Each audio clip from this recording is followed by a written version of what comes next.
नमस्कार। Cloud kitchen master class में आपका स्वागत है। मेरा नाम है सुभाष साहनी और आज हम बात करेंगे कॉक्स वैल्यू के बारे में। देखिए, एक्चुअली में कॉक्स वैल्यू एक रेस्टोरेंट फाइनेंस से रिलेटेड एक टॉपिक है जिसको कवर करना बहुत ज़्यादा ज़रूरी है। ये आपका कि कोई भी रेस्टोरेंट चाहे चलता हुआ हो या आपने शुरू भी ना किया हो, आपसे प्रोजेक्ट करने जा रहे हो, क्लाउड किचन शुरू करने जा रहे हो, तो आज कॉक्स वैल्यू को देखते हुए हम इसको अंडरस्टैंड करेंगे कि रेस्टोरेंट फाइनेंस को समझना कितना ज़्यादा ज़रूरी है।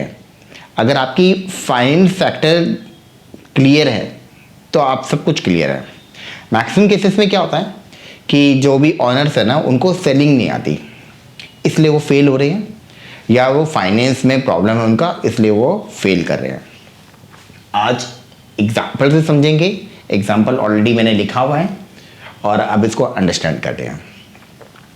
तो देखिए दोस्तों, सबसे पहले हम बात करेंगे कॉक्स वैल्यू के बारे में। कॉक्स वैल्यू का मतलब होता है कि मान लेते हैं कि आप बटर चिकन बनाना चाहते हैं, तो बटर चिकन बनाने के लिए जो भी इंग्रेडिएंट्स लगते हैं, तो जो भी इसका खर्च आएगा वो इसका कॉक्स वैल्यू हो गया, यानी कि रेसिपी कॉस्ट। तो रेसिपी कॉस्ट को हम अंडरस्टैंड करेंगे, उससे देखेंगे कि सिर्फ कॉक्स वैल्यू से हम क्या क्या चीज़ आइडेंटिफाई कर सकते हैं। एक प्रॉफिटेबल रेस्टोरेंट बनाने के लिए आपको कॉक्स वैल्यू पे आपकी पकड़ मजबूत होनी चाहिए। देखिए, सबसे पहले हम बात करेंगे कि इंडस्ट्रियल बेंचमार्क क्या है। ये ना फूड के लिए है। एक मैंने प्राइस फैक्टर दे दी कि 15 से 20 रुपए हैं, 38 से 45 रुपए हैं, 85 to 90 रुपीज़ है। तो ये क्या चीज़ है, ये इंडस्ट्रियल बेंचमार्क एक्चुअल में होता क्या है? अगर फूड को न ध्यान में न देके इसको अगर हम बेवरेज इंडस्ट्री में देखते हैं तो क्या होगा? अगर आप देखेंगे तो कोको कोला आपको 20 रुपए की मिल जाएगी, 40 रुपए की मिल जाएगी, 90 रुपए की मिल जाएगी। आपने क्या कोको कोला को इससे ऊपर बिकते हुए देखा है, 100 रुपए के ऊपर? जी बिल्कुल नहीं देखा होगा। रीज़न, क्योंकि उन लोगों ने एक इंडस्ट्रियल बेंचमार्क को सेट किया हुआ है। उनको पता कि इस प्राइस सेगमेंट में लोग इसको परचेज कर देंगे। इंडिया में आपने देखा होगा कि शैम्पू के शैशे आते हैं, 1 रुपए का भी आता है, 1 रुपए का भी आता है, 2 रुपए का भी आता है, 3 रुपए का भी आता है। सैशे क्यों आते हैं? क्योंकि उनको पता है कि प्राइस सेंसिटिव मार्केट है, लोग बड़ी बोतल खरीद नहीं रहे हैं, तो चलो सैशे बेच देते हैं। तो अब उन्होंने सोचा यार सैशे में तो अब काफ़ी मैंने देखा है रील्स बनती है कि इसमें इतना तेल है और इसमें इतना शैम्पू है। अगर आप बोतल खरीदते हो तो आप बेवकूफ़ हो, बोतल में कम मिल रहा है। आपने ये देखा होगा कभी रील्स में, तो उसका भी मैं आपको एक आंसर कर देता हूँ। देखिए, जितना एक सिर के लिए जितने शैम्पू की रिक्वायरमेंट है वो उनको देनी पड़ेगी, अदरवाइज अगर वो कम देंगे तो प्रॉब्लम उनको ही होगी। उनको पता है कि इतना शैम्पू सफिशिएंट है सिर धोने के लिए, इसलिए उतनी क्वांटिटी को वो एडजस्ट करके दे रहे हैं, लेकिन प्राइस सेगमेंट में वो हेरा फेरी कर रहे हैं। तो बात चलो यहीं पे भी करेंगे। बेंचमार्क, आपको पता चल गया कि बेंचमार्क क्या होता है। आपने देखा होगा कोको कोला की बोतल 20 रुपए की आती है जो इंडिविजुअल के लिए होती है, एक 40 रुपए की आती है जिसको शेयरिंग करके लोग पीते हैं, एक फैमिली पैक आता है जो 90 रुपए के आसपास आता है। 100 रुपए के ऊपर इसलिए नहीं आ रहा है क्योंकि उनको पता है कि ये प्रॉब्लम क्रिएट कर देगा इंडिया के लिए। फिर अगर आप देखेंगे तो आपने देखा होगा कि कैंपा कोला लॉन्च हुई थी। कैंपा कोला जब लॉन्च हुई थी जो 10 रुपए की लॉन्च हुई थी, तो उनको किसी ने बताया होगा कि भाई साहब ये आप गलत कर रहे हो, क्योंकि इंडस्ट्री बेंचमार्क जो है वो 10 रुपए से शिफ्ट होके, पहले आपने देखा कि बिस्लरी, कोको कोला सब 10-10 रुपए की बिकती थी, वो इंडस्ट्री का जो बेंचमार्क है वो शिफ्ट होके 20 रुपए में पहुंच गया। तो अगर आप 20 रुपए का कोई सामान रखोगे तो बिक जाएगा। बेवरेज की जो क्लासिफिकेशन है 20 रुपए से शुरू होती है और 20 रुपए पे खत्म हो जाती है। वहीं अगर आप शेयरिंग मॉडल बनाना चाहते हो तो 38 से 45 रुपए के बीच में, और फैमिली पैक बनाना चाहते हैं तो ये वाला पैक आपको दिखाई देगा। तो बेवरेज इसी तरीके से इंडिया में बिक रहे हैं। तो जो इंडस्ट्री के बेंचमार्क को समझ लेता है वो सब कुछ समझ लेता है, लेकिन फूड की कैटेगरी में भी इसको हम कॉक्स वैल्यू के साथ क्लासीफाई करते हैं। फॉर एग्जांपल, अगर मुझे एक एरिया है और दिल्ली का एक ऐसा एरिया है कि जहाँ पे लोग प्राइस सेंसिटिव हैं और मुझे बिरयानी बेचनी है, तो मुझे बिरयानी तो 15-20 रुपये में तो चलो बना नहीं पाऊंगा। 15-20 रुपये में जो बना रहे हैं बिरयानी वो शायद आपने देखा होगा कि कार्ट पे बना रहे हैं, बेच रहे हैं, वो अलग है। शायद मेरी बिरयानी 38 से 45 रुपए में क्वार्टर बिरयानी अच्छी मिल जाएगी, पर ये ज़रूरत ऐसी कि वो कोई पर्सन आके बोलेगा मुझे यार मैं तो इसके नीचे ही भी बिरयानी बना सकता हूँ, 38 के नीचे भी बना सकता हूँ। आप बना सकते हो, बिल्कुल बना सकते हो। या आप बोलेंगे यार 45 रुपये में तो बिरयानी बनेगी नहीं, इसके ऊपर बनेगी, तो इंडस्ट्रियल बेंचमार्क से आपने ये समझ लिया कि अगर मैं बैच प्रोसेस बना के अगर बिरयानी बनाऊंगा तो मुझे यही प्राइस मिलेगा क्वार्टर बिरयानी के लिए। अगर मैं 38 के नीचे जाऊंगा तो मैं शायद क्वालिटी गलत खरीद रहा हूँ, चिकन की क्वालिटी में गड़बड़ है या चावल की क्वालिटी में गड़बड़ है, स्पाइसेस में गड़बड़ है, मैं बिल्कुल ऐसी बी ग्रेड आइटम खरीद रहा हूँ, ए ग्रेड कुछ भी नहीं ले रहा हूँ। वहीं अगर मैंने 45 रुपये के ऊपर बनाया तो मैंने प्रीमियम दाम पे माल खरीद लिया है, मतलब मुझे कोई महंगा आइटम बेच रहा है, क्योंकि बिरयानी मेरी 38 से 45 रुपये के बीच में बन जानी चाहिए थी क्वार्टर बिरयानी। अगर मैंने ये बिरयानी बना दी तो मैं इंडस्ट्री के बेंचमार्क को फॉलो करते हुए एक प्रॉफिटेबल क्लाउड किचन को मैं रन कर सकता हूँ। अगर यही वैल्यू डिसाइड करती है कि आप प्रॉफिटेबल बनोगे या नहीं बनोगे, मैं अक्सर क्लाइंट से यही पूछ लेता हूँ कि आपका स्टार डिश कौन सा है और आप उसको कितने रुपए में बना रहे हो। कोई कहता है कि मैं 65 रुपये में बना रहा हूँ, तो 65 वाला तो ना तो इस फिगर में आ रहा है ना इस फिगर में आ रहा है। अगर 65 अगर जो 65 में बना रहा है तो वो प्रीमियम नहीं दे रहा और उसके एरिया में प्रीमियम की डिमांड ही नहीं है, इसलिए उसकी सेल नहीं आ रही। अगर उसके एरिया में प्रीमियम की डिमांड है, प्रीमियम बिरयानी की डिमांड है, क्वालिटी वाली बिरयानी की, टॉप क्वालिटी की बिरयानी की, तो उसको 85 से 90 रुपये के बीच में बनानी पड़ेगी। अदरवाइज क्या होगा, वो उसको वो क्वालिटी नहीं दे पाएगा जो 85 और 90 रुपीज़ के बीच में बन रही है। वो ऑटोमेटिकली ना इंडस्ट्री सब कुछ चेंज कर देती है। अगर प्राइस ये चल रहा है तो प्राइस ही अकॉर्डिंग हमें मैनेज करना पड़ेगा। और वो 38 और 45 वाले बिरयानी नहीं बना पा रहा, तो हुआ क्या कि हमें पता चल गया कि वो उस एरिया के लिए जो प्राइस सेंसिटिव जोन है वहाँ पे वो सर्व ही नहीं कर पाएगा। अब मैं इसमें अगर देखेंगे कि तो इफ और बट्स तो बहुत सारे लगते चले जाएंगे, तो इफ और बट्स की बारे में ज़्यादा बातचीत नहीं करेंगे, सीधा पॉइंट्स पे आते हैं। अगर मैं 45 रुपये में बिरयानी बना लेता हूँ तो क्या होगा। मैंने बिरयानी बना ली 45 रुपये की। अब मेरे पास चैलेंज ये है, अब एक पर्सन आया, वो कहता है यार मैं तो पिज़्ज़ा भी बेच दूंगा, मैं 200 पिज़्ज़ा बेच सकता हूँ एक दिन में। तो मैंने कहा कि देखिए आप 200 पिज़्ज़ा बना सकते हो या नहीं बना सकते, ये आप मुझे बताइए। पिज़्ज़ा बना, आप कितने पिज़्ज़ा बनाओगे 15 मिनट में? वो कहेगा 1 या ज़्यादा से ज़्यादा 4। अगर 4 पिज़्ज़ा बना रहे हैं तो 4 घंटे में अगर वो 1 पिज़्ज़ा बना रहा है तो 16 पिज़्ज़ा बनेंगे, अगर वो 4 पिज़्ज़ा बना रहा है तो 64 पिज़्ज़ा बनेंगे।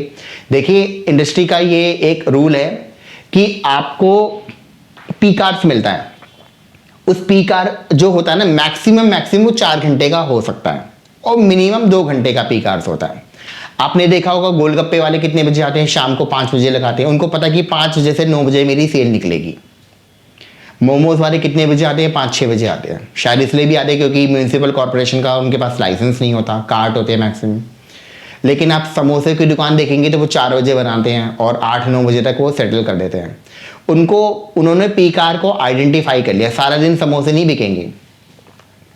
तो बिरयानी में बेच सकता हूँ क्योंकि बिरयानी एक बार मैंने बना के रख ली। बिरयानी डे का भी मील है, इवनिंग का भी मील है और वो डिनर के लिए भी परफेक्ट है वो। तो चिकन बिरयानी मैं 200 बेच सकता हूँ, लेकिन पिज़्ज़ा नहीं बेच सकता हूँ। तो पिज़्ज़ा मैं ज़्यादा से ज़्यादा 64 बेच दूंगा, 64 बेच दूंगा, उससे ज़्यादा नहीं बेचूंगा। अगर उससे ज़्यादा बेचना पड़ेगा मुझे तो मुझे मशीनरी और हैवी इन्वेस्टमेंट मुझे करनी पड़ेगी। तो मेरा कॉपेक्स यानी कि मेरा जो इनिशियल कैपिटल वो और जो मेरा ये आपका कैपेक्स और ओपेक्स दोनों ही मेरा बदल जाएगा। अब इसी को अंडरस्टैंड करते हैं कि अगर मैंने 45 रुपये की बिरयानी बना दी और 200 में सेल कर सकता हूँ, ये मेरा वो फिगर है जो मैं आइडेंटिफाई ऐसा सोच के चल रहा हूँ कि ये मेरा फीजिबल फिगर है। मैं ये नहीं कह रहा कि मेरी बिरयानी बिक ही जाएगी 200। पहले 1-2 महीने तो मुझे ब्रांड को एडजस्टमेंट में लग जाता है, मुझे सेल को समझने के लिए, दुकान को समझाने के लिए मेरी सारी मार्केटिंग में लग जाती है। तो पहले 1-2 महीने में हम इतनी सेल एक्सपेक्ट नहीं कर सकते। हम ऐसा समझ रहे कि हम 200 बिरयानी बना सकते हैं और 200 बिरयानी बेच सकते हैं। ऐसे फिगर्स को ले रहे हैं कि जब मेरा एक माइलेज आ जाएगा बिजनेस में, तब की हम सोच रहे हैं 200 बिरयानी अगर हम 120 रुपये में बेचेंगे तो मुझे 45 का जो 2.5 फैक्टर होता है वो 120 होता है, जो इंडस्ट्री का प्राइस चल रहा है। कम से कम 2.5 से मल्टीप्लाई करना है जो आपका कॉग्स वैल्यू है।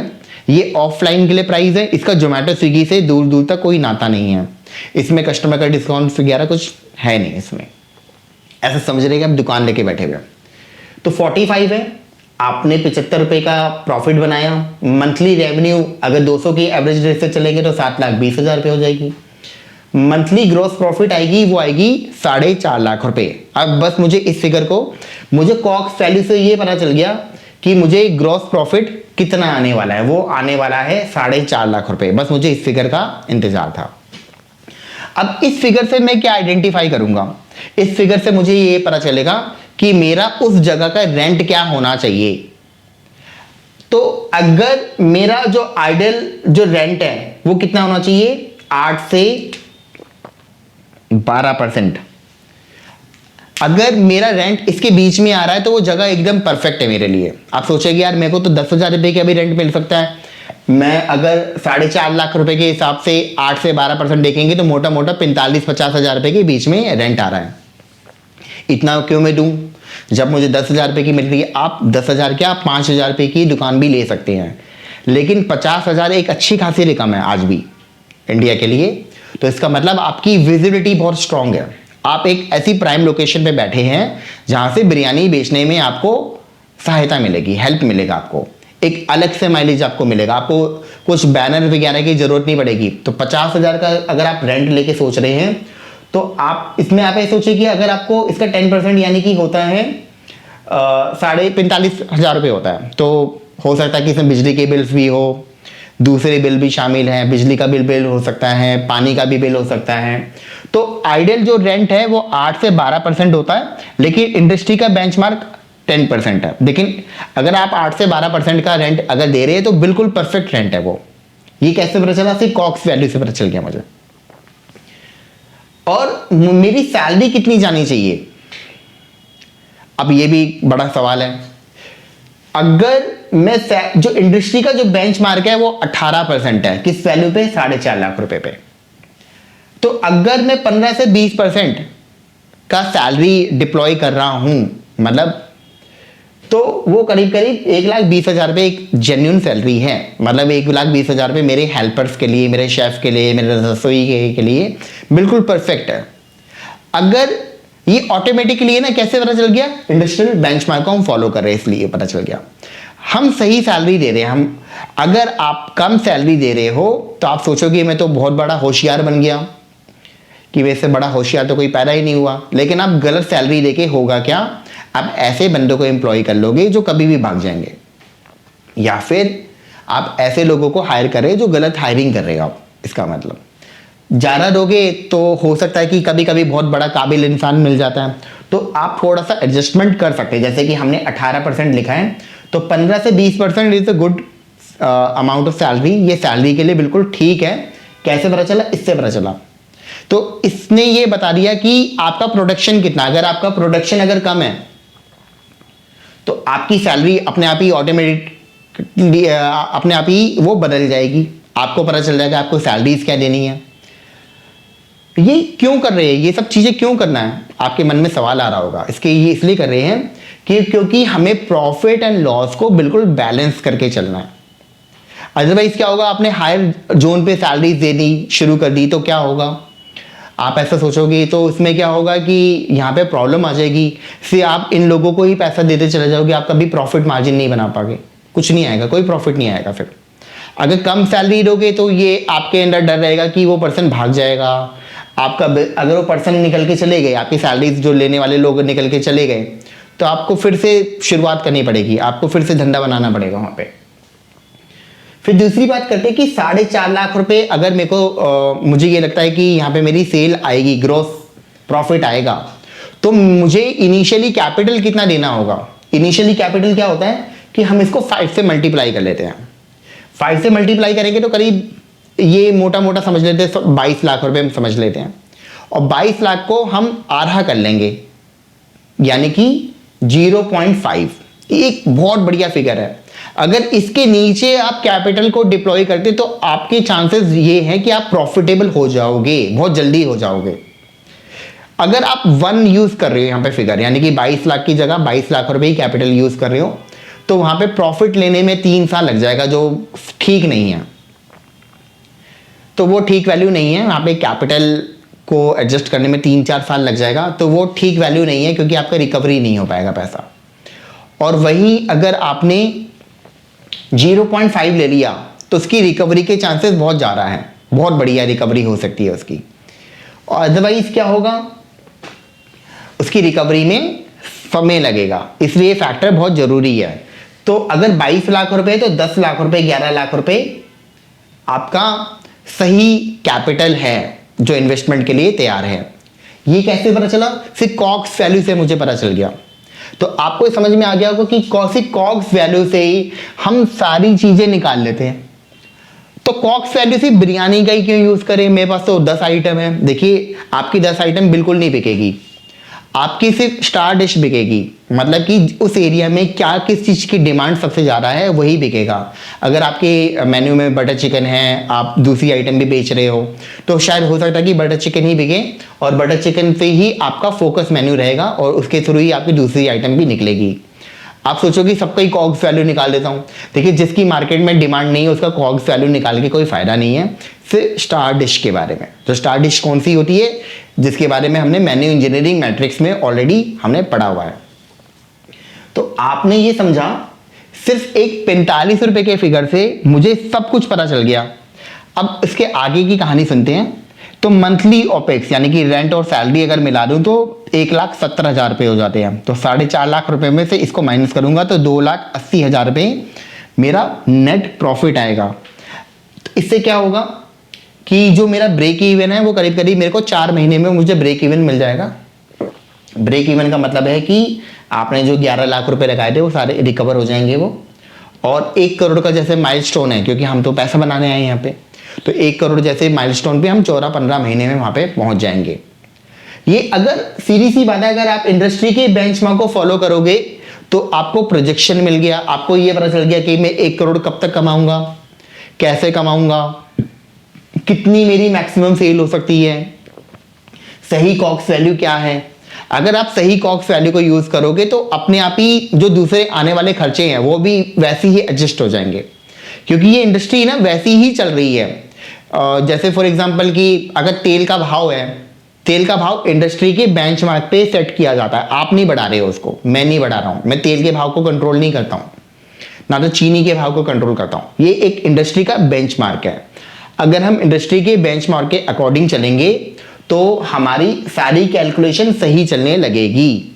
फिर अंबानी ने क्या किया था, कैंपा कोला को जो 10 रुपए में लॉन्च किया था, तो उनको समझ में आया कि मुझे 20 रुपए प्राइस रखना है, तो उन्होंने 20 रुपए प्राइस कर दिया, पर उन्होंने वॉल्यूम दे दिया ताकि नए कस्टमर को अट्रैक्ट कर सके। नए कस्टमर कब आता है, जब उसको वॉल्यूम में या प्राइस में उसको कम से कम 20% का उसको फायदा दिखाई देता है, तो नया कस्टमर पुरानी चीज को छोड़कर आ जाता है। लेकिन बहुत बड़ी मार्केट है कैंपा कोला पेप्सी, सिर्फ एक मार्केटिंग एजेंसी है वो, और इसलिए वो उनका बिजनेस को चेंज करना इतना आसान भी नहीं है। तो कॉक्स वैल्यू से आपको ये पता चल गया कि ये क्यों जरूरत करती, ये इसकी जरूरत क्यों पड़ती है। कॉक्स वैल्यू से हमें सारी फिगर्स पता चल जाती है। पता चला कि आप गलत रेंट दे रहे हो, गलत रेंट देने से क्या होगा, आप हाई रेंट दे रहे हो तो आप जिंदगी भर रेंट ही देते चले जाओगे, आप प्रॉफिट्स नहीं बना पाओगे। आप सोचोगे मैं तो सेल बढ़ा लूंगा, आप सेल कैसे बढ़ा लोगे, मैक्सिमम सेल तो हमने लिखी दी है 200, अब ज्यादा से ज्यादा 200 सेल कर पा सकते हो, 200 सेल पे ये फिगर्स आ रही है। तो कॉक्स वैल्यू से आपने आइडेंटिफाई कर लिया प्रॉब्लम क्या है। अब आप सोचोगे यार मैं तो 45 की बिरयानी बेचूंगा तो 120 रुपए मिलेंगे, तो इसी ये ना एक पोर्शन है, मतलब एक क्वार्टर बिरयानी है, आप चाहे तो साइज उसका डबल कर दो, आप किसी को हाफ बिरयानी देनी है तो शायद वो 250 रुपए की आ जाएगी, तो ये कॉक्स वैल्यू अपने आप ही मल्टीप्लाई हो जाएगा, 2 हो जाएगा। अगर आप इसी को ही कोई 1 किलो खरीदना चाहते हो तो इसी कॉक्स वैल्यू को ध्यान में रखते हैं आप उसको मल्टीप्लाई कर सकते हो। तो अगर हम उसको 4 से मल्टीप्लाई करेंगे तो आपकी वैल्यू 180 रुपये कॉक्स वैल्यू हो जाएगी, और आपकी जो 120 रुपये की बजाय आप उसको करीब करीब 500 रुपये का उसको बेच रहे होंगे। तो ये फैक्टर बहुत ज़रूरी है, इसको समझना। अगर आप इस फैक्टर को नहीं समझते तो प्रॉब्लम हो ही जाएगी। तो इस वीडियो को हम यहीं तक विराम देते हैं। एक नए वीडियो में एक नई जानकारी के साथ हम हाजिर होंगे। तब तक के लिए धन्यवाद।